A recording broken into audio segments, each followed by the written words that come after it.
እሳቸው ናቸው ላንሳው እንዴ ያቶ ፈቀደ ስልክ ነው እስኪ አንዴ አቶ ፈቀደ ደግሞ ከቀናት በፊት ካንቺ ጋር ተገናኝቷል አሁን ተቀጣሪ ነው ካልሹ ከነሆም ጋር ተገናኝቷል ቦሳሽን ስንፈትሽ ደግሞ ያገኘነው በወርቅ ነው ያ ወርቅ ደግሞ ተራ ወርቅ አልነበረም በጣም በአፈር የጨቀየ አፈር የተነካ ወርቅ ያው እንግዲህ የተሰራ ወርቅ እንኳን አይደለም በሰላም እንድናወራ ድሉ ሰጥቼሽ ነበር እንደዚህ ክቡ ጨካኝ ትሆናላችሁ ያላሰብኩም ነበር አንቺ የሰጠውሽን እድል ልትጠቀሚበት አልፈለግሽም ነበር ላቄ ምስራች በመንግስት 30% ድርሻ በሚገነባው ዘመናዊ ንግድ ማዕከላችን ላይ ከ22 እና 32 ካሬ በተጨማሪ የ11 ካሬ አማራጮችን አካተናል በታላቁ የንግድ ማዕከል መርካቶ ተክለ ሃይማኖት ላይ በአንድ ዓመት ልናስረክባችሁ በፈጣን የግንባታ ሂደት ላይ እንገኛለን G+4 በሆነ የንግድ ማዕከላችን ላይ ከ640 ሺህ ብር ቅድመ ክፍያ ጀምሮ ወይም ደግሞ ከ3.3 ሚሊዮን ብር ሙሉ ክፍያ ጀምሮ እየሸጠን እንገኛለን ሱቆቻችን በኔት ኤሪያ ብቻ ማለትም ለደረጃ ለሊፍት እንዲሁም ለኮሪደር ተጨማሪ ክፍያ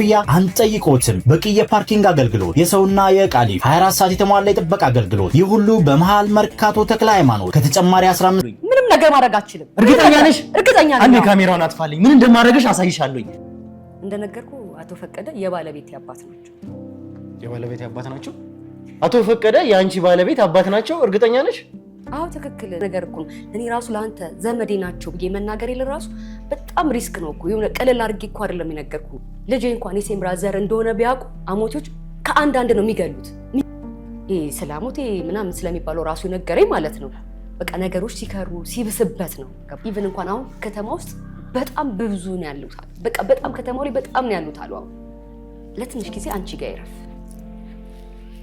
አንቺ ጋር ይቆይ እባክሽ ምናምን ላይ ማለት ነው በቃ እሳቸውን ተቀብዬ እንድደብቅላቸው እሳቸው ያው ታቃለ ስራቸውን ታቃለ ምናምን አግኝታቸዋል ዲቴይል ነግረውሃል አይደል ያሉበትን ካገኟቸው እንደሚገሏቸው እዚህ አዲስ አበባ ላይ በጣም አሞቴዎች እንዳሉ ከተማው ላይ እንደተስፋፉ ገባህ እሱ ያወራሉ መሰለኝ ከአባቱ ጋር ስለዚህ አቶ ፈቀደ እኛ ጋር እንዳሉ አንቺ ነሽ ያስመለጥሻቸው ማለት ነው እኔ እኮ አስመልጫቸው አይደለም ውለታ እኮ ነው ያልኩላቸው ከሚገሏቸው ሰዎች ሸሸኳቸው ይሄ እኮ ማስመለጥ አይደለም ምንድነው የኛ ታሪክ የምትይኝ የተቆፈረውን ነው የተቀበረውን ወርቅ ነው የምትይኝ እንኳን ወርቅ ሊይዙ ቀርቶ ምንም እንዳልነበራቸው በደንብ እናውቃለን እንዴት ነው አንተ ሳላቅ ማንነትን ሳላቅ ወርቅ አለኝ ብዬ ላንተ ምነግርህ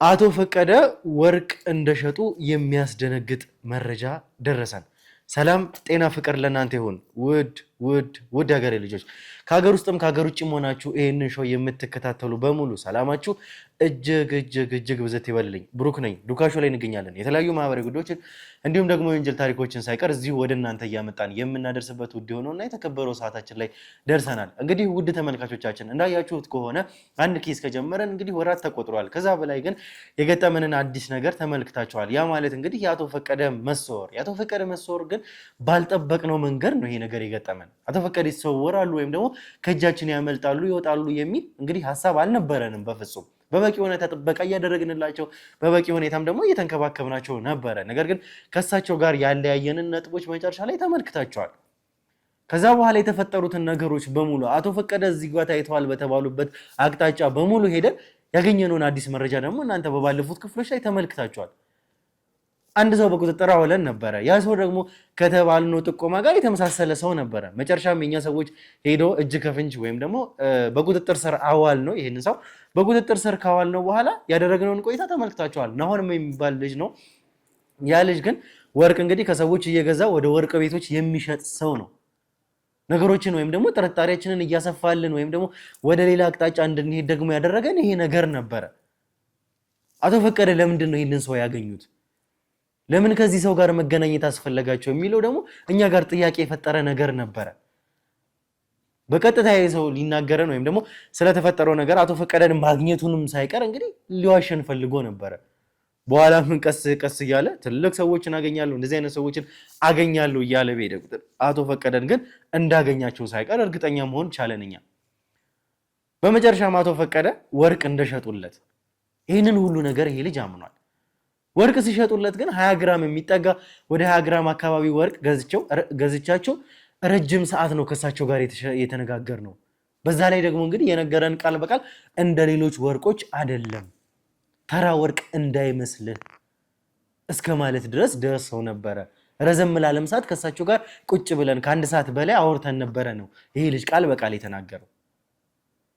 ያ ማለት ብዙ ጥርጣሬ ውስጥ ሊከቱን የሚችሉ ነገሮች አሉ። ምክንያቱም ይሄ ወርቅ ከየት እንደመጣ የምን እንደሆነ ምንም የምናውቀው ነገር የለም። እርግጥ ነው አቶ ፈቀደ እንግዲህ ይሄን ወርቅ ለማውጣትም የሚረዳ የተባለው በግርማ የተዘጋጀ የተባለውን መጽሐፍ ይዘውም ወጥተው ሊሆን ይችላል የሚሉ ጥርጣሬዎች ነበሩ። ነገር ግን ይሄ መጽሐፍ ከመጀመሪያው ጀምሮ ነግሬያቸዋለሁ በከፍተኛ ሁኔታ ጥበቃ እያደረግንለት እንደነበረ በእኛ ቁጥጥር ስር እንደሆነ አሁንም ቢሆን ሌላው ቀርቶ እንግዲህ የተገኘው አንድ ገጽ እንኳን ሳይቀር በእኛ ቁጥጥር ስር እንደሆነ ይህንን ሁሉ ነገር ጥበቃ እያደረግንላቸው ለግርማም ጨምሮ በበቂ ሁኔታ እንግዲህ ጥበቃም እያደረግን እንደሆነ ለእናንተ ነግረናቸዋል። አቶ ፈቀደ ግን ከዚህ በኋላ ምን አይነት ውሳኔ እንደወሰኑ ግን ግልጽ የሆነ ነገር አይደለም። ይህንን ነገር እንኳን አድርገውት እንኳን ነው የሚል በቂ ማስረጃ አላገኘንም። ነገር ግን ይህንን ሰው ወይም ደግሞ ወርቅ የሸጡለትን ሰው ወደ 20 ግራም ገደማ ወርቅ የሸጡለትን ሰው ያገናኘችው አንድ ሴት ነበረች። እሱም እንዳለን ሆነ ከሆነ አቶ ፈቀደን በሰው ነው ያገኘዋቸው፣ ራሴ አይደሉም። ሁለት ጥርጣሬዎች ነበሩ። ወይ በቀጥታ የሰው አቶ ፈቀደን ያውቃቸው ነበር ወይም ደግሞ ሰው ነው ያገኛቸው። ከሁለቱ አንዱ ነው ሊሆን የሚችለው። መጨረሻ ላይ ግን ሰው እንዳገናኙ ያችን ሴት ግን እንግዲህ ሊናገር እንኳን ፈቃደኛ አልነበረም። ማን እንደሆነች እንኳን ማን እንዳገኘው እንኳን በፍጹም እንግዲህ ብዙ ውለታዎችን የሰራን ሰዎች ብዙ ስራዎችን የሰራን ሰዎች እንዴት ነው እንትና የምንለው? ይሄ ስራ ደግሞ እንደምታውቁት በኮኔክሽን ወይም ደግሞ በቼን የሚሰራ ነገር ስለሆነ ማንም ደላላም እኔ ጋር ሊያመጣ ይችላል። በኮሚሽን ተሳስበን እንለያያለን ብሎ ነገሮችን ድምድም አድርጎ ወደ ማንም እንደሆነ ላለመናገር እሱ የተቻለውን ጥረት አድርጎ ነበረ። መጨረሻ ግን እኛ ፑሽ በምናደርግበት ሰዓት ነግሮናል፣ እውነታውን አውጥቷል ማለት ነው። እንዳየናት እቺ ሴት ደግሞ ከወርቅ ቤት ስትወጣ ነበረ ነግራችኋለሁ። ከወርቅ ቤት ወጣ መኪናዋን እንኳን ሳይቀር አስፋልት ጫፍ አቁማ ውስጥ ለውስጥ ስትገባ ተከታትለው የኛ ሰዎች እኛም ቦታው ላይ ግርግር መፍጠር ስላልፈለግን እንግዲህ ከተከታተልናት በኋላ መኪናውን አቁማ ወረረች። በኋላም ግርግር የሌለበት ቦታ ላይ ስንደርስ እችን ሴት በቁጥጥር ስር አውለናታል ማለት ነው። እንግዲህ እችን ሴት ስናገኛት ግን ከፈተሽናት በኋላ ያገኘንባት እቃ ደግሞ እንግዲህ የሚገርም ነው። እንደሰማነው ልጁ ደግሞ ማዕድን አውጪዎች ናቸው፣ ማዕድንም የምታወጣ ሴት ልጅ ነች ብሎ ጥቆማ ሰርቶን ነበረ። እንግዲህ አፈር የተለወሰ ገና እንግዲህ ያልጠራ ወርቅ እንኳን ሳይቀር ቦርሳ ውስጥ አግኝተን ነበር ይችን ሴት። ነገሮች ወዴት እየሄዱ እንደሆነ እንግዲህ እንደምትመለከቱት ነው። ብዙ ጥያቄ የሚያስነሱ ነገሮችን ፈጥሯል። አሁን ላይ ይችን ሴት እንግዲህ በቀጥታ አቶ ፈቀደን የት እንደምታውቃቸው አሁንም ቢሆን ወይ ታግተው ነው አቶ ፈቀደ ወይ ደግሞ ራሳቸው በፈለጉበት ሁኔታ ነገሮችን እያስኬዱ ነው ያሉት። ዛሬ ግን አቶ ፈቀደን ለማግኘት እየተቻለንን በሙሉ እያደረግን ነው። እንደምናገኛቸውም ደግሞ እርግጠኛ ነኝ። ያ እንዲሆን ደግሞ የእናንተ ዱዓ የእናንተ ጸሎት ከኛ ብርታት ከኛ ጥንካሬ ጋር የሚያስፈልገን ይሆናል። እስከ መጨረሻው ድረስ አብራችሁን ቆዩ። ይችን ሴት እንግዲህ አምጥተናታል። አብራችሁን ስትቆዩ ላይክ፣ ሼር፣ ሰብስክራይብ ማድረግ እንዳይረሳ። ብሩክ ነኝ። ዱካሾ ላይ እንገኛለን። መልካም ቆይታ።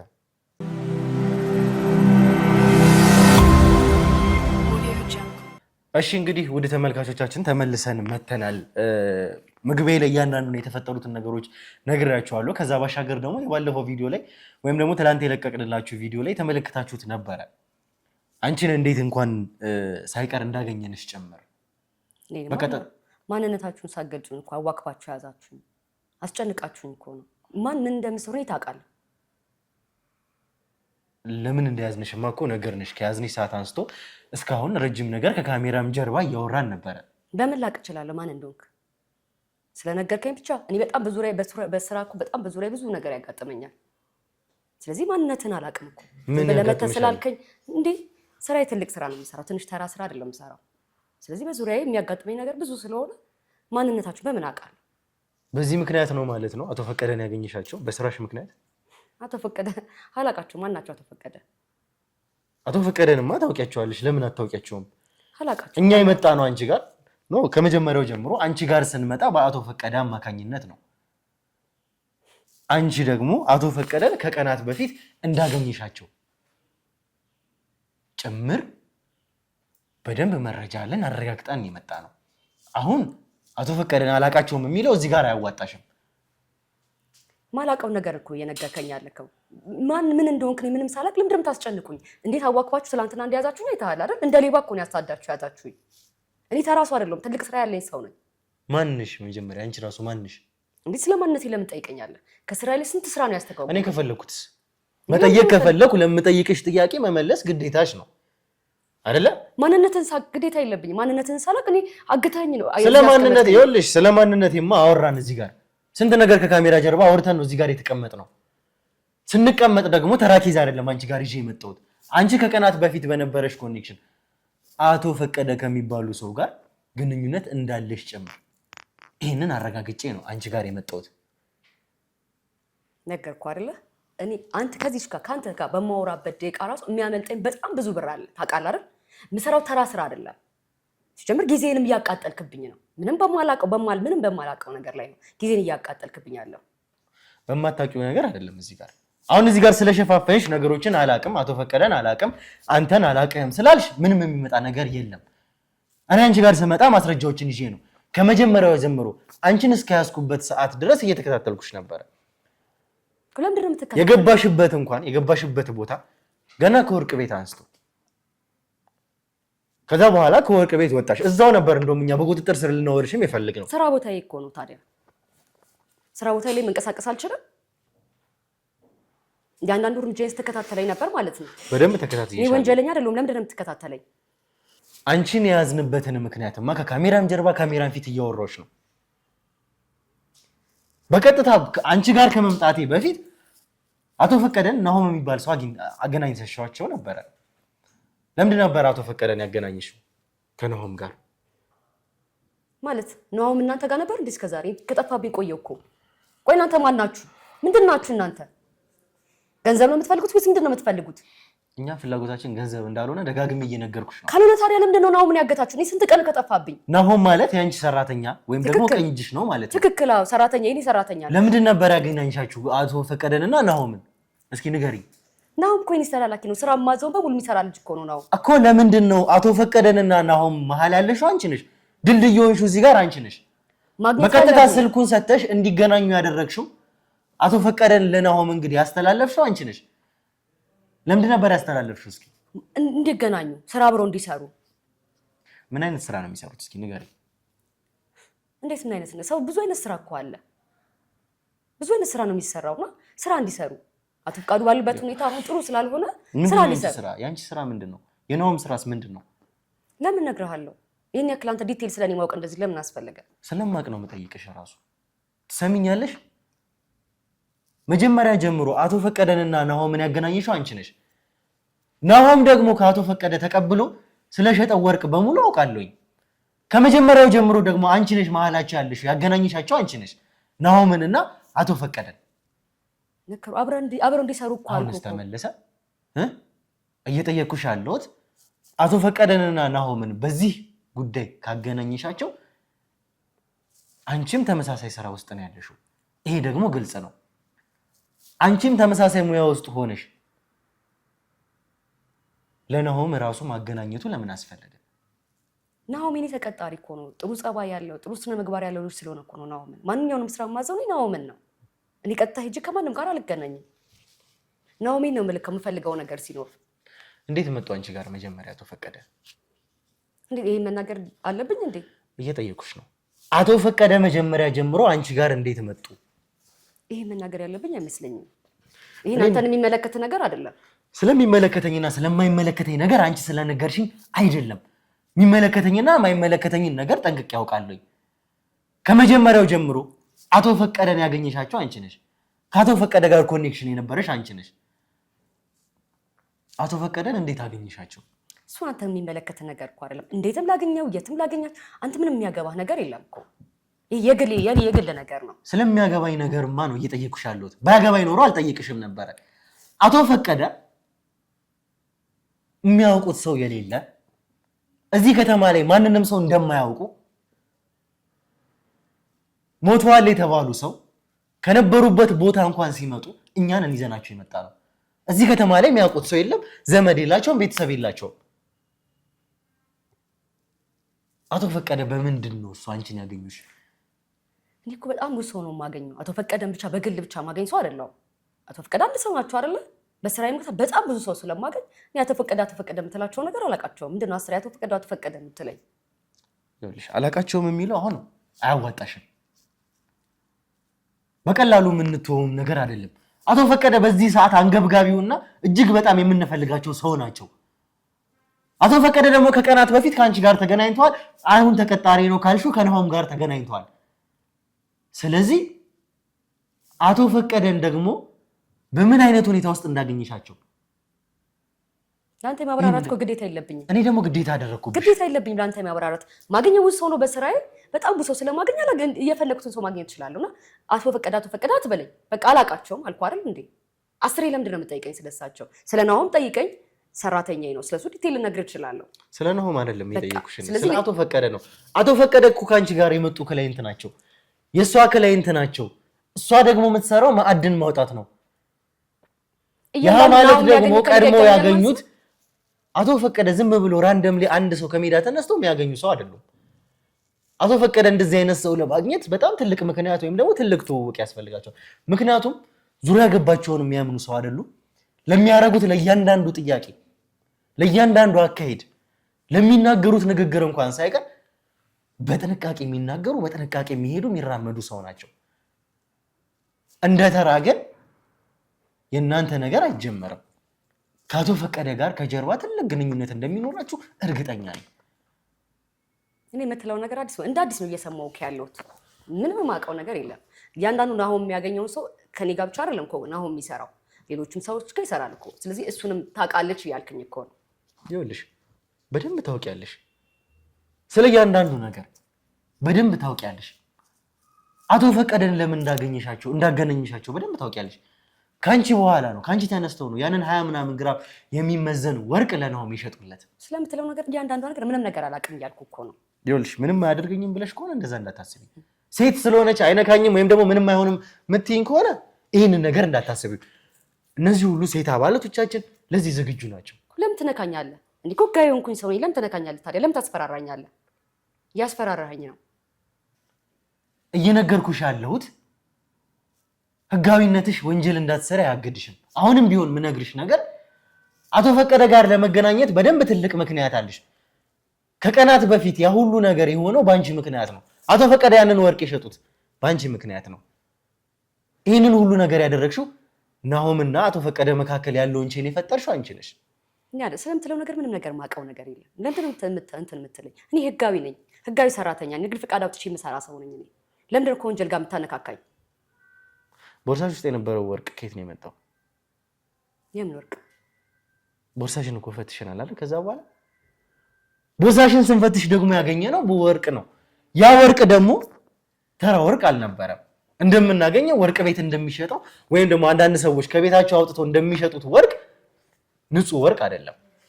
በጣም በአፈር የጨቀየ አፈር የተነካ ወርቅ፣ ያውም እንግዲህ የተሰራ ወርቅ እንኳን አይደለም ተመልካቾቻችን፣ በጣም ጥራት ያለው ወርቅ በአፈር የተለወሰ የተጨማለቀ ወርቅ ነው ያገኘነው። ስራዬ ከወርቅ ጋር የተገናኘ እንደሆነ ታውቃለህ አይደል? ከየት ነበር ያመጣሽው? ለምን እነግርሃለሁ? እኔ ደግሞ እንድትነግሪኝ አስገድድሻለሁ። ለምን ታስገድደኛለህ? አልናገርም። ለምንድን ነው የምነግርህ? አንተ ሁሉ ነገር የመናገር ግዴታ የለብኝም። በደንብ ግዴታ አለብሽ። አልናገርም ምንም ነገር። ይኸውልሽ አሁንም ቢሆን ለመጨረሻ ጊዜ የምነግርሽ አልናገርም ስላልሽ እዚህ ጋር ምንም የምታመጪው ነገር የለም። ወደድሽም ጠላሽም አቶ ፈቀደን የት እንዳገኘሻቸው አሁንም ቢሆን አግተሻቸው እንኳን ቢሆን ምንም ዋስትና የለንም። አቶ ፈቀደ ባንቺ እጅ ነው ያሉት። አቶ ፈቀደን ከማስመለጥ ጀምሮ አንቺ ነሽ የሰራሽው። እኔ ስለምታወራው ነገር አንድም ነገር አላውቅም እያልኩ ነው። ለምንድን ነው የማየው ነገር የምቀባጥረው እንዴ? ለምንድን ነው ታስጨንቀኝ? የማየው ወሬ እያወራክ ጊዜን እያቃጠልክብኝ ነው። እኔ በብር የሚመዘን ሰዓት ደቂቃ ነው ያለኝ። እኔ ለምንድን ነው እንደዚህ የምታደርገው? እያንዳንዱ ላጠፋው ደቂቃ ላጠፋው እንዳል ብሬን ካሳይን ትከፍለኛለህ። ከአንተ ጋር በማወራበት ሰዓት በጣም ብዙ ብር ነው ማጣው። ጊዜን እያቃጠልክ ነው። ጊዜን እየተሻማ ነው። ይኸውልሽ አሁንም ቢሆን ያንቺ ገንዘብ ገደል መግባት ይችላል። ልንገርሽ አይደለ? ጊዜን አሁን መውጣት ነው አይደለ? አንቺ የፈለግሽው ወጥተሽ ስራ መስራት ነው አይደለ? በትክክል በማየው ነገር ከመጨቀጨቀኝ አዎ ልንገርሽ አይደለ? ማንም ከዚህ ላይ ያስወጣሽ አይችልም። አሁንም ቢሆን ነግሬሻለሁኝ። ገና ከካሜራ ጀርባ ሳንገባ ነግሬሻለሁኝ። ሌላው ቀርቶ አቶ ፈቀደን እንኳን ውጠሻቸው እንኳን ቢሆን ትተፊያቸዋለሽ። አቶ ፈቀደ አንቺ ጋር እንዳሉ እኔ እርግጠኛ ነኝ። ምክንያቱም ከቀናት በፊት አንቺ እጅ ላይ አቶ ፈቀደ ነበሩ። ናሆም ጋር ከመምጣታቸው በፊት አንቺ ነበርሽ። አንቺ ደግሞ ይኸውልሽ አቶ ፈቀደ ደግሞ ማያምኑትን ሰው ተራሱ አናግሩም። ለዚህ ደግሞ ማስረጃ በደንብ አለኝ። አንቺ አቶ ፈቀደን ስለማግኘትሽ ከአቶ ፈቀደ ጋር ስለማውራትሽ ናሆም በእኛ እጅ ያለ ሰው ነው። በቁጥጥራችን ስር ያለ ሰው ነው። እያንዳንዱን ካንቺ ስላንቺ አንቺ ስለምትሰሪው ስራ አንቺ ስለምታገኛቸው ሰዎች ስለማንነትሽ ጨምር ወደ አንቺ እንድንመጣ የጠቆመን እሱ ነው።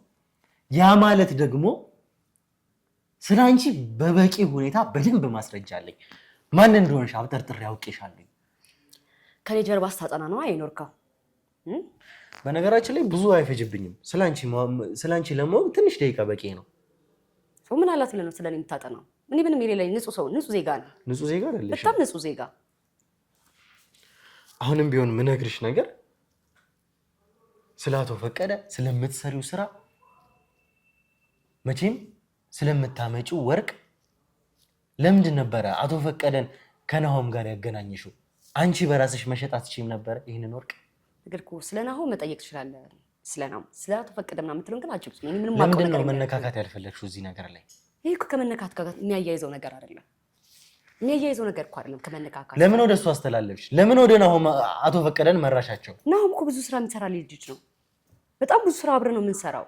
ናሆም ማለት እኮ በቃ ደላላ በለው፣ በቃ ደላላ ነው እሱ። የምንፈልገውን ነገር የሚያመጣ ነጋዴ፣ ገበያ የሚያመጣ ልጅ ነው እኮ ነው። ገበያውማ አንቺ እኮ ነሽ ያመጣሽው። ገባኝ እኮ ከስተምር። እኔ ደግሞ ከኔ ዘለለ እሱ ወደታች ወርዶ ሁሉ ነገር ሊጨርስ የሚችለው ምንድን ነበረ? መተው በቀጥታ ያሉሽ አቶ ፈቀደ? እኔ ስለ አቶ ፈቀደ አላውቅም እያልኩ ነው። አቶ ፈቀደ ምትለው አስሬ ለምንድን ነው ስለሳቸው የምጠይቀኝ? ለመጨረሻ ጊዜ ነው የምጠይቅሽ። አቶ ፈቀደን ከማስመለጥ ጀምሮ የሰራሽው አንቺ ነሽ። አቶ ፈቀደ አንቺ እጅ ላይ ነው ያሉት።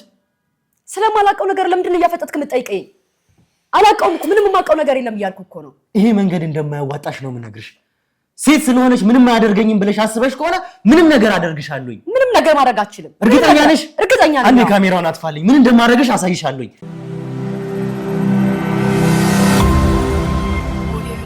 ታላቅ ምስራች! በመንግስት 30% ድርሻ በሚገነባው ዘመናዊ ንግድ ማዕከላችን ላይ ከ22 እና 32 ካሬ በተጨማሪ የ11 ካሬ አማራጮችን አካተናል። በታላቁ የንግድ ማዕከል መርካቶ ተክለ ሃይማኖት ላይ በአንድ ዓመት ልናስረክባችሁ በፈጣን የግንባታ ሂደት ላይ እንገኛለን። G+4 በሆነ የንግድ ማዕከላችን ላይ ከ640 ሺህ ብር ቅድመ ክፍያ ጀምሮ ወይም ደግሞ ከ3.3 ሚሊዮን ብር ሙሉ ክፍያ ጀምሮ እየሸጠን እንገኛለን። ሱቆቻችን በኔት ኤሪያ ብቻ ማለትም ለደረጃ፣ ለሊፍት እንዲሁም ለኮሊደር ተጨማሪ ክፍያ አንጠይቆትም። በቂ የፓርኪንግ አገልግሎት፣ የሰውና የዕቃ ሊፍት፣ 24 ሰዓት የተሟላ የጥበቃ አገልግሎት፣ ይህ ሁሉ በመሃል መርካቶ ተክለ ሃይማኖት ከተጨማሪ 15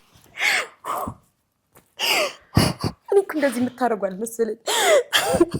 ይኸውልሽ መጀመሪያ በሰላም እንድናወራ እድሉን ሰጥቼሽ ነበረ። እንደዚህ ክፉ ጨካኝ ትሆናላችሁ ብዬ አላሰብኩም ነበር። አንቺ የሰጠውሽን እድል ልትጠቀሚበት አልፈለግሽም ነበረ። እንደዚህ አድርጋችሁ ምን አድርጋችሁ ነው እንደዚህ ጎዳችሁት? ነግሬሻለሁኝ። እያንዳንዱ ነገር ያንቺ ዕጣ ነው የሚደርሰው ነገር። አሁንም ቢሆን ላንቺም የሚቀርልሽ ነገር አይደለም። እውነታውን እስካላወጣሽ ድረስ የምጠይቅሽን ጥያቄ በስነ ስርዓት እስካልመለስሽልኝ ድረስ ያየሻቸው ነገሮች በሙሉ አንቺ ላይ የሚፈጸሙ ነገሮች ናቸው። ልክ አይደለም እኮ። ልክ ስለመሆኑ አንቺ አይደለሽ የምትነግሪኝ። ይኸውልሽ ነግሬሻለሁኝ፣ በስነ ስርዓት ነግሬሻለሁኝ። ከመጀመሪያ ጀምሮ እዚህ ስቱዲዮ ሳንገባ በፊት ለምጠይቅሽ ጥያቄ እውነተኛውንና ትክክለኛውን መልስ ነው መመለስ ያለብሽ። ያለዚያ ግን የሚደርስብሽን ነገር እያየሽ ነው። እሺ በቃ ነግሬሻለሁኝ፣ ከመጀመሪያው አንስቶ እስከ መጨረሻው ያልከው ነገር እንዳታረግሽ። እንዲፈለግከውን ነገር እነግራለሁ። በቃ ግን ምንም አይነት ጉዳት ምናምን ነገር አይኖርም አይደል? አሁን ናኦሚ እንደጎዳችሁት ሌላ ልጄን ምንም ነገር አታረግ። ነግሬሻለሁኝ፣ ከመጀመሪያው ጀምሮ ነግሬሻለሁኝ። ስላንቺ እያንዳንዱን ማስረጃ አብጠርጥሬ እንዳመጣሁኝ፣ ስለማንነትሽ፣ ስለ ጀርባሽ ሳይቀር። ይሄ ደግሞ ዝም ብዬ አይደለም አንቺን እዚህ ጋር አምጥቼ ያስቀመጥኩሽ። እዚህ ጋር ሳስቀምጥሽ ደግሞ ለምጠይቅሽ ለእያንዳንዱ ጥያቄ እውነተኛውንና ትክክለኛውን መልስ የመመለስ ግዴታ አለብሽ። ያለበለዚያ ግን የሚደርሱብሽን ነገሮች አሳይቼሻለሁኝ። የናሆም ዕጣ አንቺ ላይ ይቀጥላል። ስለ ቤተሰብሽም ጀምሮ ያወራነው ነገሮች እያንዳንዱ ነገሮች ይቀጥላሉ። እሺ አሁን እኮ የምፈልገውን ነገር እነግራለሁ እያልኩ ነው። በቃ እንደዛ ከሆነ በሰላም ማውራት እንጀምራለን። አቶ ፈቀደ ስለምን ማወቅ ፈለግከው? ነግሬሻለሁኝ ከመጀመሪያው ጀምሮ አንቺ ጋር ምን ፈልጌ እንደመጣሁኝ ከጀርባሽ ትልቅ ነገር እንዳለ እርግጠኛ ነኝ። ስለ አንቺ ሳይቀር ማንሽ አንቺ? እስኪ ከስምሽ ልጀምር። ማንሽ? ሜላት እባላለሁ። ከየት ነው የመጣሽው? እዚሁ አዲስ አበባ ነው ተወልጄ ያደግኩት። ምንድን ነሽ? እስኪ መጀመሪያ ስለ ራስሽ ንገሪኝ። አዲስ አበባ ነው ተወልጄ ያደግኩት። መካከለኛ ቤተሰብ በቃ ተወልጄ ነው ያደግኩት። ለትንሽ ጊዜ አረብ ሀገር ሄጄ ነበር። ለምን? ለትንሽ ጊዜ ለስራ። እሺ።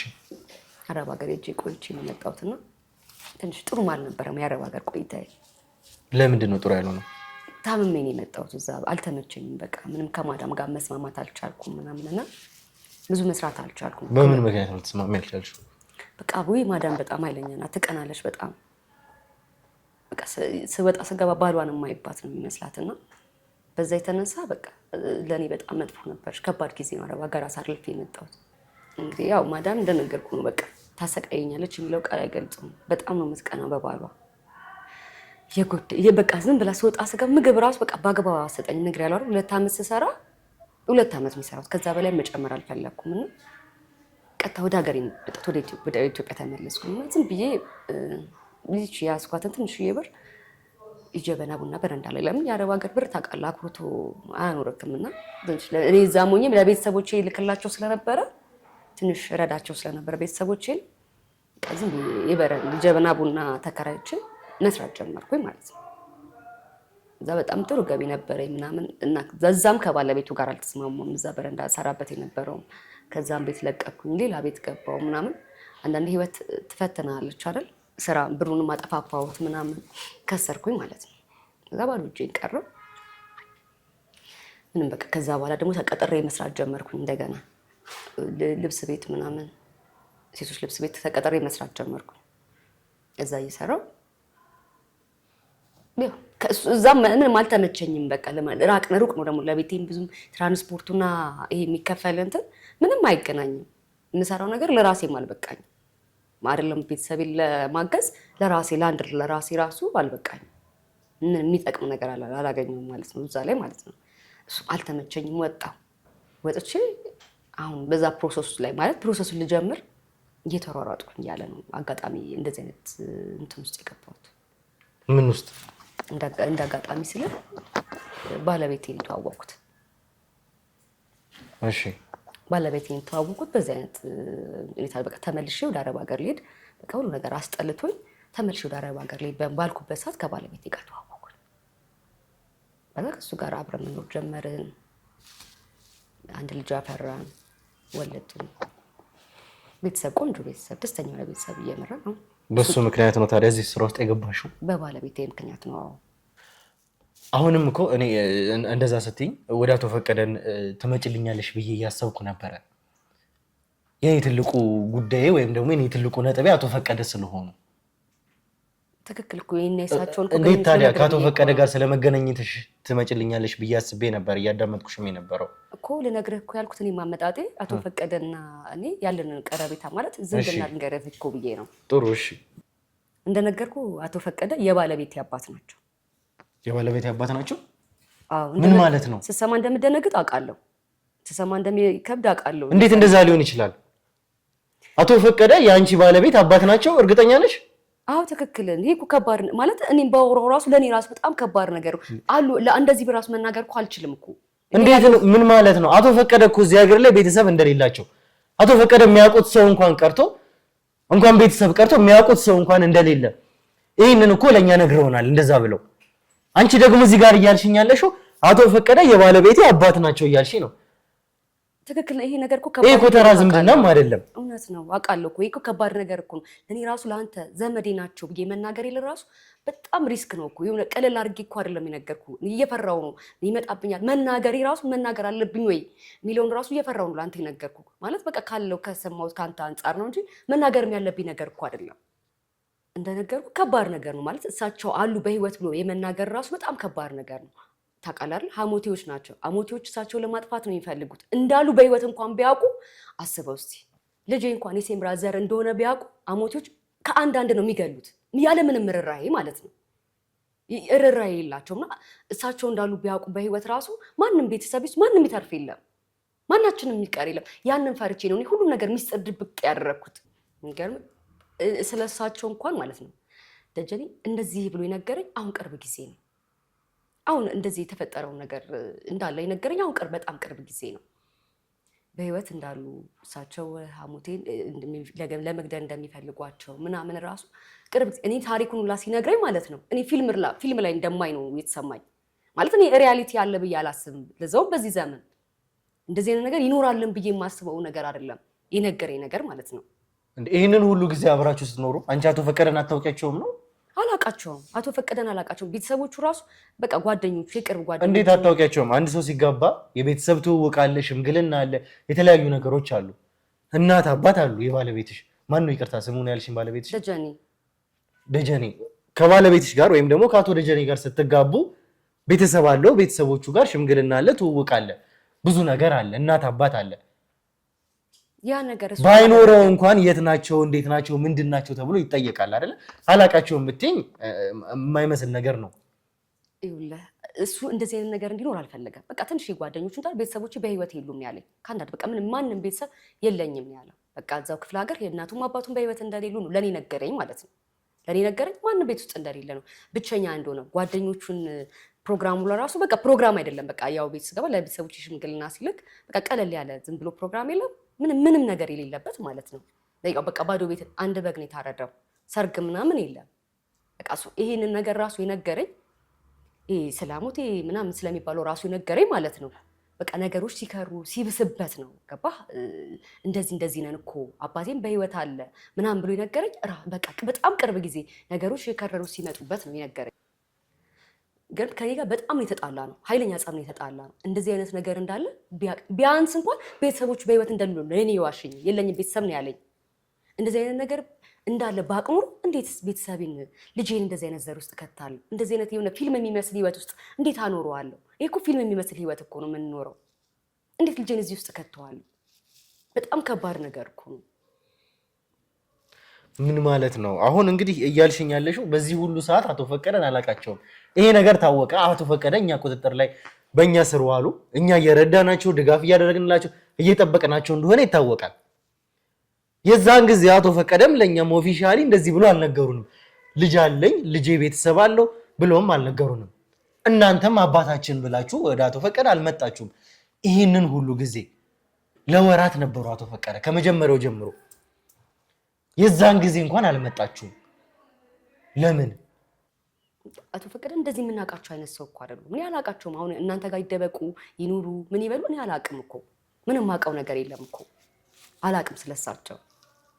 የእሳቸው ዘር መሆኑ እኛ ራሱ ከታወቅን ማለት ነው አንዳችንም አሞቴዎች አይለቁንም። አሞቴዎች እንዲቀላል እንደምታስባቸው አይነት አይደሉም። በጣም አረመኔ ጨካኞች ናቸው ማለት ከዛ በኋላ ባለቤቴ ታሪኩን ሲነግረኝ ማለት ነው እንደዚህ ያወቅኳቸው ማለት እኔ እንዳልነገርኩ የአዲስ አበባ ልጅ ነኝ። ግን ባለቤቴ በደንብ ከዛ በኋላ ታሪኩን በደንብ ሲነግረኝ ማለት ነው በቃ በጣም ጨካኞች ኢቭን እንኳን አሁን ከተማ ውስጥ በጣም ብዙ ነው ያሉት። በቃ በጣም ከተማው ላይ በጣም ነው ያሉት አሉ። አሁን እንዳለ ወደዚህ ገብተዋል። እና እኛ አሞቴዎች የሚባሉትን በቃ የሆነ እንፈራቸዋለን። የኔ ልጅ ላይ ራሱ የዛኛው ዘር መሆኑ ቢታወቅ ኖሮ በፍጹም አንዳችን እንኳን በህይወት አንቆይም ነበር። እንደዛ ከሆነ ይህንን ሁሉ ጊዜ ካልተገናኛችሁ ከአቶ ፈቀደ ጋር ማታቂያቸው ከሆነ እናንተ እንደሞቱ ነው የምናውቀው እያልሽኝ ነው ያሉት አይደለ? ትክክል። እንደዚህ ሁሉ ከሆነ ታዲያ መቼ ነው ከአቶ ፈቀደ ጋር የተገናኛችሁት? አብሮ ስራ እስከ መስራትም ድረስ የደረሳችሁት መቼ ነው? አቶ ፈቀደን ላገኛቸው የቻልኩት በባለቤቴ ምክንያት ነው። ያልነገርኩ ከባለቤቴ ጋር አሁን ተለያይተናል፣ ተፋተናል። ለልጄ ይወስል ግዴታ ከሱ ጋር መፋታት እንዳለብኝ ወስኜ ተለያይተናል። አሁን እሱ ኢትዮጵያ ውስጥ አይሆንም፣ ከኢትዮጵያ ውጭ ነው የሚኖረው። አሁን የሆነ ቀን ከመሸ ማለት ለሊት አካባቢ ይመስለኛል እና ስልኬ ጮኸ ማለት ነው። ሲጮህ የውጭ ስልክ ነው። ከባለቤቴ ጋር አናወራም። ቢደውልም ስልኩን ልጄን አንሳ ብዬ ነው ለልጄ ነው የምሰጠው ስልኩን ስለምናል ያው ዳዲ የሚል ስልክ ስላለ ያነሳለች ናቀታ ከኔ ጋር አገናኝ ምናምን ያን ያህል እንደዚህ ከሱ ጋር በቃ ምንም ነገር አቁመናል ማለት ነው። ስልክ ምናምን ልጄ ነው የሚያናግረው። ከኔ ጋር ምንም ነገር ግንኙነት የለውም። እንዳጋጣሚ ማለት ለሊት ላይ ማላቀው የሱ ቁጥር አይደለም የዛ ሀገር ስልክ ሆኖ ግን በሱ ስልክ ተደወለልኝ ማለት ነው። በሱ ስልክ አይደለም በዛ ሀገር ቁጥር ተደወለልኝ ስልክ። ሲደወልልኝ አነሳሁት። ስሰማው ድምፁ የባለቤቴ ድምፅ ነው። አወራሁት። እንዴት ነሽ አለኝ። ደህና ነኝ እና አዲስ ነገር አለ ምናምን አለኝ። ደህና ነኝ ልጃችን እንዴት ነው ምናምን አለኝ። ደህና ነው በጣም ደህና ነው። እንዴት ነህ አንተ ሀገሩን ለመድከው ወይ ኑሮ እንዴት ነው ምናምን አልኩት። አገባህ ምናምን አወራን። እንደዚህ አይነት ነገር ነው አወራኝ። ደህና ነው በጣም ምናምን ማለት ሰላም መሆኑን ምናምን አወራን። እዛ ይቅርታ አለኝ ላስቸግርሽ ማለት ምንም አይነት ውለታ እንድውልለት ጠይቆኝ አያውቅም እሱ። ምንም ነገር ውለታ እንድውልለት ምንም ነገር ለምኖኝ ምንም ነገር አያውቅምና አንድ ነገር ላስቸግርሽ፣ አባቴ አዲስ አበባ ነው ያለው፣ እባክሽ ለትንሽ ጊዜ አንቺ ጋር ይረፍ፣ አንቺ ጋር ይቆይ እባክሽ ምናምን አለኝ ማለት ነው። እኔ የተጻናንበትም ትልቁ ምክንያት ይሄ ነው አይደል? በጣም የተናደድኩት ማለት በኃይል በቃ በጣም ያናዳል ማለት እኔ ባለቤቴን እወደዋለሁ። እንድንጣላም እንድንለያየን የሚያደርገን ይሄ ፊልም የመሰለ ህይወታቸው ነው። ይሄ ከባድ የሆነ ህይወታቸው ነው ማለት በቃ የሚያስፈራ አይነት ህይወት ነው ለኔ ማለት ነውና ስለምወደው እንትን አልኩ በቃ ማለት ውለታ መዋል አልፈለኩም። አታስዋሽኝ ማለት ይሄ ነገር መልሶ እኔ ጋር ሊመጣ ነው። አባቱን ተቀበልኩኝ ማለት አስጠልቶኝ የተውኩትን ህይወት ድጋሚ ልገባበት ነው ማለት ነው። እንግዲህ አስቡ ተመልሼ ያ ፊልም የመሰለ ህይወታቸው ውስጥ ልኖረው ማለት ነው። ፈርቼ ጠልቼ የወጣሁት ለልጄ ብዬ ነው፣ ለራሴና ለልጄ ብዬ ነው። ስለዚህ ድጋሚ እዛ ውስጥ ጎትቶ ሊያስገባኝ አባቱ መጡ ማለት ይሄ ነገር ድጋሚ ሊቀሰቀስ ነው ማለት እኮ ነው። ለምን ተጣለው? ለምን ተለያየው? በዚህ የተነሳ አይደለም የተለያዩት። ከዛ ምንም አላልኩትም። ምንም ነገር እንዳጠይቀኝ ብዬ ስልኩ ላይ ጆሮ ላይ ዘጋውልበት ማለት ስልኩን በቃ እንዳትደውልኝ እንደዚህ አይነት ፌቨር እንድጠይቀኝ አልፈልግም፣ ምንም ነገር ውለታ አልውልልክም ብዬ ዘጋውበት ስልኩ ማለት ነው። ከዛ ድጋሚ ደወለ፣ አላነሳሁትም። ከዛ በጣም ደጋግሞ ሲደውል አሳዘነኝ ማለት እንደማልጠላው ነገር ያለው እና እሱ ያጣላን ይሄ ፊልም የሆነ ህይወታቸው ነው እንጂ የሚያጣላን ነገር ኖሮን አይደለም። በጣም መልካም ባል ነው። ከዛ አነሳሁትና በቃ ስሰማው ድምፁን እያለቀሰ ነው የሚለን እባክሽ እያለ በቃ ልመናው ልመና እንዳይመስል እያለቀሰ በጣም ለመነኝ ማለት ነው። ሲለምን እንግዲህ ለምኖኝ የማያውቀው ውለታ ጠይቆኝ የማያውቅ ሰው አንተ ራሱ ምን ትላለህ? በቃ ማለት ውለታ ማንም ሰው ጠይቆ ካያውቅምና ጠይቆ የሚያውቅ አብረኸው እየኖርክ ምንም ውለታ እንደውልለት ጠይቆኝ አያውቅም። ከዛ በቃ አሳዘነኝ። የሆነ ማለት ሴትነት ምናምን የሆነ የምተራራው ነገር የለም። በቃ አራራውለትና እሺ በቃ ይምጡ በቃ አልኩት። ይምጡ አልኩት በቃ። ከዛ በቃ ተዘጋን ከሱ ጋር ያለን ማለት ስልካቸውን ሰጠኝ። እንዴት ማግኘት እንዳለብኝ፣ እንዴት አግኝቼ እንደምቀበላቸው፣ እንዴት እንደማወራቸው፣ የት ላገኛቸው እንደምችል እሱ ነው። ምንድነው ግን በጊዜው ያለሽ እሱ ማለት ያወራሽ ስለመምጣታቸው እሳቸውን ስለማግኘት ብቻ ነው ወይስ ሌላም ፌቨር ሌላም ውለታ ጠይቆሻል? ውለታ መጠየቅ ሳይሆን በቃ እሳቸውን ተቀብዬ እንድደብቅላቸው እሳቸው ያው ታውቃለህ ስራቸውን ታውቃለህ ምናምን አግኝታቸዋል ዲቴይል ነግረውሃል አይደል ያሉበትን እና ያን በቃ አጠገቤ ሽሽግ አድርጌ ማለት ካገኟቸው እንደሚገሏቸው እዚህ አዲስ አበባ ላይ በጣም አሞቴዎች እንዳሉ ከተማው ላይ እንደተስፋፉ ገባህ እሱ ያወራሉ መሰለኝ ከአባቱ ጋር ገባህ። እኔ ምንም የማላውቀው የነበረው እኔም ምንም ነገር የማላውቀው የነበረው እኔ ነበርኩኝ። ስለዚህ በቃ ይቺን ጊዜ እንዳሳልፈው ብቻ እኔ ጋር ተደብቆ እንዳሳልፈው ጊዜውን እኔ ጋር ቁጭ እንዲል እሺ የተወሰነ ጊዜ በቃ ደበቅ እንዳደረግለት ነው የጠየቀኝ ውለታ። ስለዚህ አቶ ፈቀደ እኛ ጋር እንዳሉ አንቺ ነሽ ያስመለጥሻቸው ማለት ነው። ከኛ እጅ እንዲወጡ ያደረግሽው አንቺ ነሽ ማለት ነው። እኔ እኮ አስመልጫቸው አይደለም ውለታ እኮ ነው ያልኩላቸው። ከሚገሏቸው ሰዎች ሸሸኳቸው። ይሄ እኮ ማስመለጥ አይደለም። ከሚገሏቸው አይደለም እኛ እጅ ላይ ነበሩ አቶ ፈቀደ። እኛ እጅ ላይ ሆኖ ሴፍ ነበሩ። እዚህ ሁሉ ነገር ውስጥ ከነበሩበት ቦታ ነው ያስመለጥሻቸው ማለት ነው። ይሄ ማስመለጥ ነው። እሳቸው ታይዘው ነበር እንዴ? ታግተው ታይዘው ነበር እንዴ? ምንም የማውቀው ነገር እኮ የለም። እኔ ራሳቸው ናቸው የመጡት እኔ ጋር እኮ። እኔ ምንም ያደረኩት ነገር የለም። ለማስመለጥ ዋጋ የከፈልኩት ነገር እኮ ምንም ነገር የለም። እሺ ራሳቸው መጡ ቀጥታ በቃ። ከዛ ሲመጡስ? ምንም ሲመጡ በቃ መጡ፣ እንደ ኖርማል ሰው መጡ፣ ቤት ተቀመጡ በቃ። እጃቸው ላይ የነበረውን ወርቅ ታዲያ ከየት ነው ያመጡት? እኔ ሻንጣቸውን አልበረበርኩኝ። አልበረበርኩም። ምን አላልኩኝ። እንግዳ ናቸው መጡ። የባለቤቴ አባት ናቸው መጡ፣ ተቀመጡ። የሻንጣቸውን አልበረበርኩኝ። ያላቸው አላልኩኝ። እኔ መሸሸጌን ያየሁት ከእናንተ ማመስመለጤን። እኔ ስለእናንተ ማውቀው ነገር አለ? እናንተ ይዛችሁ አይደል እንዲያውኑ የምትጠይቁኝ? ይዛችኋቸው እንደነበረ እንኳን ራሱ አሁን የሰማሁት ከእናንተ አቶ ፈቀደ መቼም በእጃቸው ወርቅ ስለያዙ ነው አይደለ? ናሆም ምንም ያገናኘሻቸው እንዲሸጥም ያደረግሽው በእጃቸው ያለውን ወርቅ ያንን ወርቅ እንግዲህ እኛ ጋር እንዳሉ ምንም ነገር እንደሌላቸው ነበር የምናውቀው። እኛ የለበሱትን እንኳን የቀየሩትን ልብስ እንኳን እኛ እንደቀየርንላቸው ነው የምናውቀው።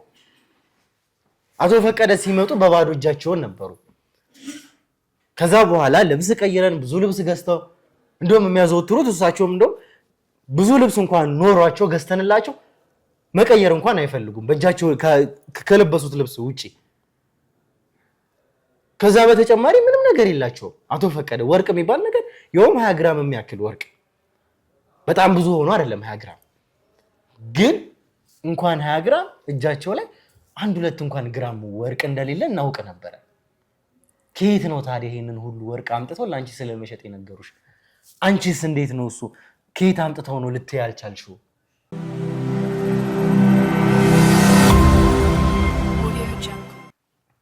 ከየት ነው ያመጡት ይሄን ወርቅ? ከየት ነው ያመጡት? ትልቅ ሰው እኮ ናቸው። በዛ ላይ ታሪኩን ብዙ ነገር የምናውቅ ሰዎች ነው። ከየት ሊያመጡት እንደሚችል ትልቅ ሰው ደግሞ ወርቅ ማስቀመጥ ወርቅ መያዝ በጣም እንደሚወድ ታውቃለህ። እኔ ከየት ይሄን ደግሞ 20 ግራም ያን ያክል ትልቅ ሆኖ አይደለም 20 ግራም አይደል እንዴ? ብዙ ነው 20 ግራም። ምን አላት 20 ግራም ወርቅ? ምናልባት ትልቅ ካፖርታቸውም ስራ አስቀምጠውት ሊሆን ይችላል። ከየት እንደሚያመጡት በተለይ የምናውቀው ታሪክ አለ አይደለ? ምንድን ነው የምናውቀው ታሪክ? ማለት ይሄ ነው ብዬ ማላብራራለህ የኛ የሆነ ታሪክ አለ። እሳቸው ከዛም ሊያመጡት ይችላሉ። ያመጡትን ነው ብዬ ማውቀው ነገር የለም። ምንድን ነው የኛ ታሪክ የምትይኝ? የተቀበረውን ወርቅ ነው የምትይኝ? ስለሱ ማውቀው ነገር የለም። ምን የተቀበረ ወርቅ ነው የምታወራው? ስለምንድን ነው የምታወራው? ስለዚህ እሳቸው 20 ግራም እንኳን ታካብደ እያወራው ነው። 20 ግራም ማለት በጣም አንድ ቀለበት ወይ አንድ የአንገት ማለት ነው። ይኸውልሽ ምን ያክላል አይደለም እያልኩሽ ያለሁት ከየት አምጥተውት ሊሆን ይችላል የሚል ጥያቄ ነው ያነሳውልሽ። እኔም እያልኩ ያለውን ሳስረዳ አልገባ ነው። ትልቅ ሰው ናቸው፣ ከየትም ሊያመጡት ይችላሉ። ለሱ ደግሞ ምክንያት ሰጠውሽ እኮ አቶ ፈቀደኛ ጋር በመጡበት ሰዓት ከተማ አምጥተን ልብሶች እንኳን የገዛንላቸው እኛ ነበረን። እርግጥ እሳቸው ልብሶችን እንደዚህ መቀየር አይፈልጉም። ብዙ ልብስ ገዝተንላቸው እንኳን ወርቅ ሊይዙ ቀርቶ ምንም እንዳልነበራቸው በደንብ እናውቃለን። ትልቅ ሰው ይሄ አለኝ ይልሃል እንዴ? ይሄ አለኝ ይሄን አስቀምጫለሁ ምናምን ብሎ ይልሃል እንዴ? አይልም እኮ ትልቅ ሰው። እዚህ ቦታ ወርቅ አለኝ፣ እዚህ ቦታ እንደዚህ አስቀምጫለሁ። ሲጀምር ትልቅ ሰው እኮ ካፖርቱም ስር ሰርፍቶት ያስቀምጠዋል እኮ። በጣም ለአንተ እንዴት ይነግሩሃል? እንዴት ነው አንተን ሳላቅ ማንነትን ሳላቅ ወርቅ አለኝ ብዬ ለአንተ የምነግርህ? ይኸውልሽ አሁንም ቢሆን ያልመለሽልኝ ብዙ ጥያቄዎች አሉ። አቶ ፈቀደን እንግዲህ በቀጥታ አገናኘሻቸው፣ ከናሆም ጋር አገናኘሻቸው። የአንቺ ስራ ደግሞ ማዕድኖችን ማውጣት፣ ወርቆችን ማውጣት። ከዛ በኋላ ነው እንግዲህ እሷ ከፍ ያለ ነገር ነው የምትሸጠው። እንደዚህ ዝቅ ያሉ በግራሞች የሚቆጠሩ ነገሮችን እኔ እንዳሻሸጥ ነው ለኔ የምትሰጠኝ ብለዋል። እኔ እኮ ወርቅ ብሸጥ እኮ ደስ ይለኛል። ማለት ከፍ ያለ ነገር ማዕድናቶች ምናምን ብሸጥ እኔ እኮ ደስ ይለኛል። ማለት ጥሩ ገንዘብ ቢጠላለ እንዴ አለ። የተራ ወርቅ ምናምን እኮ አይደለም። እኔ ወርቅ ቤት አለ ታውቃለህ። ወርቅ ብቻ ነው የምነግደው። ማዕድናት ቢዝነሱ በጣም አሪፍ እንደሆነ ሰማለሁ፣ ግን ይሄንን እድል የሚሰጠኝ ሰው አላገኘሁም እስካሁን። የሰራው ነው ወርቅ ቤቴን በደንብ ነው የምሰራው። ግን ሌላ ይሄ የተረፈ ማዕድን ምናምን ስለምትለው ነገር ግን እኔ ስለሱ ማውቀው ነገር አግኝቼ እንኳን የሚያሰራኝ ማገኝ ደስተኛ ነኝ። ብር አይደል እንዴ? ምንም ሆነ ምንም እኮ በመጨረሻ አቶ ፈቀደ አንቺ እጅ ላይ ገብተዋል። ሌላው ቀርቶ አንቺን በቁጥጥር ስር ካዋልንሽ በኋላ ቤትሽ ድረስ ሄደን ሙሉ ቤትሽን ፈትሸናል። ትኖሪበታለሽ የተባለበትን ቤት፣ ስራ ቦታሽን ፈትሸናል። አቶ ፈቀደ እዛ ቤት የለውም። እኔ እንዴት ላውቅ እችላለሁ ስለሳቸው? እንዴት ልታውቂያችም? ከልጁ ጋር አገናኘኋቸው እያልኩ ነው አይደል? በቃ አገናኘኋቸው። ለስራ ነው የመጡት። ተገናኙ ከሱ ጋር ስለምን እንደፈለጉ በቃ ሰው ነው የፈለጉት፣ እኔን ሳይሆን እኔ ጋር አላሳረፍኳቸውም። ለምን ማሳረፍ አልፈልግም። ልጄ ጋር አደጋ ቢደርስበት ጠላታቸው ብዙ ነው የተሳቸው። ስለዚህ ልጄ ጋር አላሳረፍ። ለሰው ብቻ ነው የሚፈልጉት ሰውን አገናኘኋቸው። በቃ እኔ ምንም ከኔ ጋር ምንም ነገር የላቸው። ሰው ነው ማለት አሁን እኮ እዚህ ጋር ያንቺም ንግድ ወርቅ እንደሆነ እየነገርሽ ነው። እሳቸው ደግሞ እጃቸው ላይ ወርቅ አለ። ያንን ወርቅ መሸጥ ይፈልጋሉ። አንቺ ራሱ መግዛት የምችውን ነገር እኮ ነው። ለምን ታዲያ ነው ምን ራሱ ማገናኘት አስፈልግ? እኔ እንደዚህ ነገር መነካካት አልፈልግ። ደግሞ በትንሽ ነገር እኔ መነካካት አልፈልግ። እኔ ለምን እገዛቸዋለሁ? እንዴ ያዙ ራሱ እኮ አልነገሩኝም። እኔ ወርቅ በዛ ላይ 20 ግራም ነው ያልካት አይደል? 20 ግራም ወርቅ ምን አላት? እኔ ወርቅ ይዣለሁ ብሎ ለኔ ነገሩኝ ነገር እኮ የለም። 20 ግራም ራሱ ለአንድ ነጋዴ ቀላል ገንዘብ አይደለም። አንቺ ጋር ሲመጣ ብዙ ገንዘብ ሆኖ ይመጣል። አሁን ሆነም ቀረም ለመጨረሻ ጊዜ በአንቺ አማካኝነት ናሆምን አገናኝተሻቸዋል። ስለዚህ የኔ ጥያቄ ሊሆን የሚችለው አቶ ፈቀደ የት ናቸው? ደግሜ ነው የምጠይቅሽ። እየነገርኩ ያለው እኔ ጋር እንዲያልፉ ስላላደረጉኝ ሰው ስለፈለጉ ሰው ብቻ ነው ያገናኟቸው እያልኩ ነው። እኔ ከኔ ጋር ምንም ነገር እንትን የላቸው ማለት ጠላታቸው ብዙ ነው ሰውየው ነግሬሃለሁ አይደል እንዴ? ስለዚህ እኔ ጋር ምን ጋር እንዲደርሱ አልፈለኩም። እኚህ ሰውዬ ከአንቺ ውጭ የትም ሊሄዱ አይችሉም። ሌላው ቀርቶ እንኳን የወለድሽው ልጅ የልጅሽ አያት ናቸው። ዝምድና አላችሁ፣ የስጋ ዝምድና አላችሁ በነገርሽኝ መሰረት። ስለዚህ ይቅርታ ስልኬን ሳይለንት ሳላረገው። እሺ ይቅርታ በጣም እሺ። ሳይለንት አድርጊው። እሺ ይቅርታ እኮ ሳይለንት አድርጊው። ምንድን ነው ደውል። ሳይለንት አይ ደውሉ። ማን የደወለው? ደውሉ። አቶ ፈቀደ። የአቶ ፈቀደ ስልክ ነው? አዎ እሳቸው ናቸው። ላንሳው? እንዴ የአቶ ፈቀደ ስልክ ነው? እስኪ አንዴ